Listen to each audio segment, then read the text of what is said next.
if we want to reach the highest, we always must begin from the lowest. Masapol ti sakripisyo, masapol ti determinasyon. No pwede dagiti gundaway nga saan nga insigida. When no dumalan tayo, iti dakil nga karit. Matiak nga rito'y ket panakaisagana tay lang para iti napinpintas ang masakbayan. Digiti agina nga makinbagi ti Mikyang Crafts. Saan da nga nawanan ti tanamnama iti lagsid iti rigat iti panagbiag. Mamati da nga iti panagtrabaho nga naiket. Ket addan tulat ta iti parabor na manipod iti apo. Intay dinggan iti pakaistoryaan iti panakabuo ti Mikyang Crafts. No sa rin no nga dito'y ti pakakitaan iti lako nga flowers nga naaramid iti fuzzy wires. Iti rito bigat ti Domingo, intay manggagan ti istorya ni Ms. Imelda Balisi iti Barangay Biluca, Batak City. Iti rito lang ang programa Negosyo at Empleo iti Good Morning Philippines. Ma'am, paano po kayo nagsimula dito sa paggawa na itong mga bulaklak na galing sa mga fuzzy wires? Yes. Di ba nasang sa AFB? Dati nagtitinda siya ng cellphone, kaso pandemic, di ba? Kaya nang makuman ngayon, dahil basis. Sulat kayo. Yung kanya, Pero manggal sa kagawin. hindi ako marunong gumawa sila. Ngayon lang to, ma'am, or matagal na? Ano lang, nung nagsimula nung Dali na yung sa kada tingin ko. Bingo cards. J-States mo to. Saan siya Ang madamagi kong ulo. sa loob. Hindi yata. Tama, Kelly. Kasi yung mga old na gamit ko, ukay-ukay, naglisensya kami. Yung pinsa ko yung kapangalan, kasi senior na ako si Bete. Kaya yun, siya. Kaya nakalisensya siya. Pero wala namang bumibili doon. Inilako namin. Nabol namin yung Valentine's tapos graduation. Oo. Tapos ngayon, tapos na, di ba? Oo, Mother's ma'am. Day. Ay, ko. Naghahanda siya sa Mother's Day. Day. Third year pa lang eh. Every occasion, ma'am, gaano naman karami yung talagang na Pupuyat kami gagawa hanggang niyo? alas 3 sa madaling araw. Marami naman. Awa ng Diyos. Nakakabayad naman kami ng renta niya. Bayad naman. Sa pagkain niya, lomba ko niya, pumasahin niya. Saan siya nag-aaral? MMSU ba ka? Anong course? BS Management. Management. Ka-graduate niya sa next year. Next year pa. Okay. Kasi hindi ko na kayang tinatilo sa kapuhunan ng wala. Yun ang mahirap na yung puhunan. Oo, ma'am. Sabi niyo may tindahan kayo noon, ma'am. Ano Dati, yung ang buhay tinitinda mister. niyo?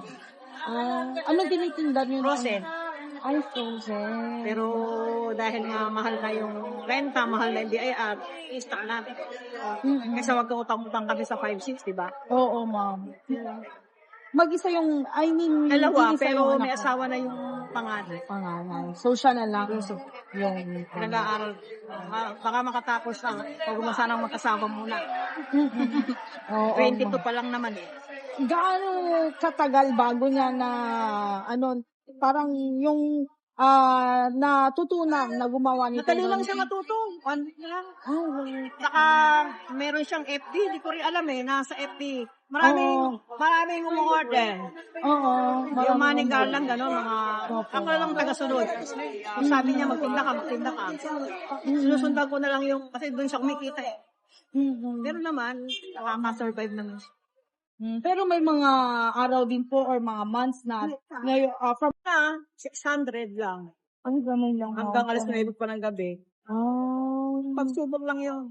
Oo nga, ma'am. Hindi ka lumayas. Kaysa naman gumawa ka ng masama.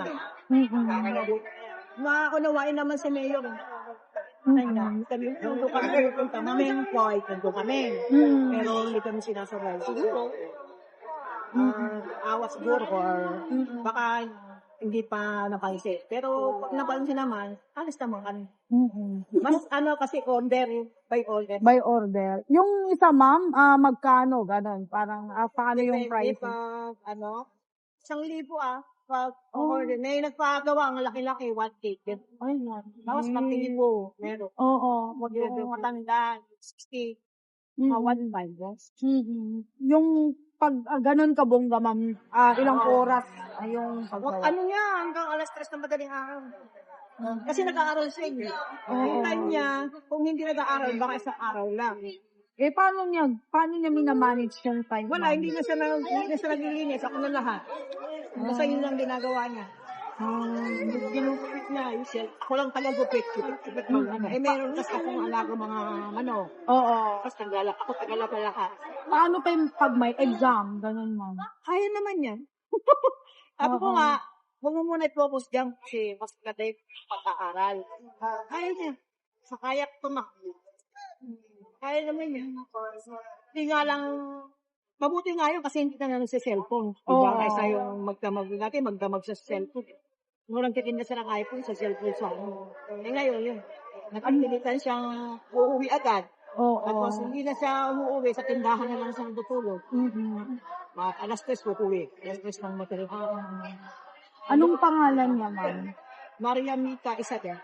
Mariam Haestalis. Malita.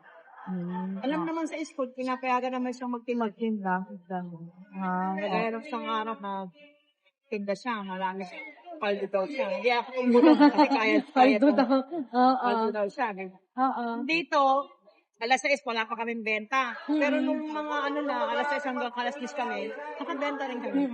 1-2, gano'n. Okay na yun, sa mukupunin ka, di ba? Ilang taon nang wala yung mister mo? 5 years. Magsisingit. Pag nawala ka ng asawa, tapos mabait. Tapos may mga trabaho stable. Nalaga pa ka talaga kung Anong hindi ka trabaho niya dati? Dati nasa Manchester siya.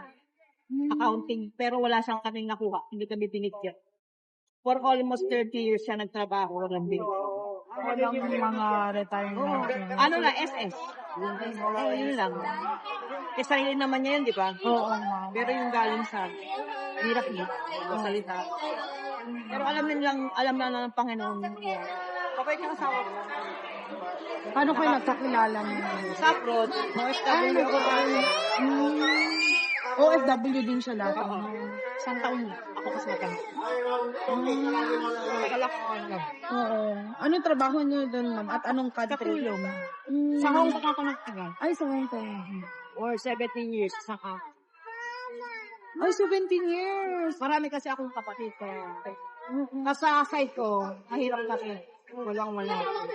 Yung asawa ko, kaya kasi may balya. Oo. Kaya sila sa mga nakapag-aral yung mga kapatid. Pero siya, sarili niyang nag-aaral, nag-aaral din ng art system. Kami talaga wala. Talaga panganay. Oo. Ganun talaga ang buhay. Sinilap ang mahirap talaga. Pag hindi ka nagsikap. So, sa lahat po ng napagdaanan po ninyo, ma'am, ano po yung natutunan po ninyo? Tiyaga, magtiis. Masiyahan ka kung anong meron. Huwag kang mainggit. Kumilos ka. Yes. Kasi sa'yo yung kapalaran din yan eh. Oo, Kahit sinilang kang mahirap, kung hindi ka titigil, lalo ka din mahirap. Kaya nung nakita ko yung Ilocos, mas gusto ko dito. Kasi masasipag yung kababayan. Bahay ka ng mga tao. Hindi kagaya sa ibang lugar. Sa pinagaling namin. Wala. Kaya wala rin. Diba? Pag wala kang pag-aaral talaga yung number 1 na makakaahon sa'yo. Hindi naman sa conforme kung nakatapos ka, college for ka, at nag-start ka pa, talagang aasenso ka. Yeah. Tanga ka na lang. Hindi ka kikilos. Kasi na yun. Kapalaran mo ang gagawa ng buhay mo. Kaya ako tamang high school na dito. Pero 7 months sa akong bintahan. Amo. Ako na ang nag-design. Ako na ang sumuko, hindi yung amo. Kaya, yun lang. Kaya yung anak ko, pinag-aaral ko talaga kasi magkatulong mahirap. Hindi mo kaya yun. Bambang lang. Hindi kagaya kami na, hindi kagaya ko kaya kong kahit hindi ako lumaki ng marami ang buhay, pero kaya ko. Napag-iisang ulit amo ko. Kaya kayong mga kabataan, mag-aral talaga kayo. Ayun talaga ang makakaangat kayo. Pag wala ka na nag-aral, wala ka. Okay, ka makakaangat. Yeah. Kaya bakit naman dito magsikap ka? Wala dito. Kain lang. Pero hindi ka magkakabahay dito mga bata. Nagnegosyo ket awan ti pilpilyan na atawan, ken awan ti pilpilyan na apanawan. Adalakit di iti determinasyon, ken tipker pakinakam. Ket mamati tayo, amarugyanan tayo rito ay nga nasaya at kan agbalin nga napintas. Sabi ko mga kabombot, adamanan iti na sagduyong adal iti istorya ni Mama Imelda Balisi iti barangay Biluca, Batak City. Dahito iti pagayam yo Bombo Janice Madamba, and this is Bombo Radio Philippines, the number one and most trusted source of news and information. Basta Radio. Bombo, good morning Philippines. Hello, good morning Philippines!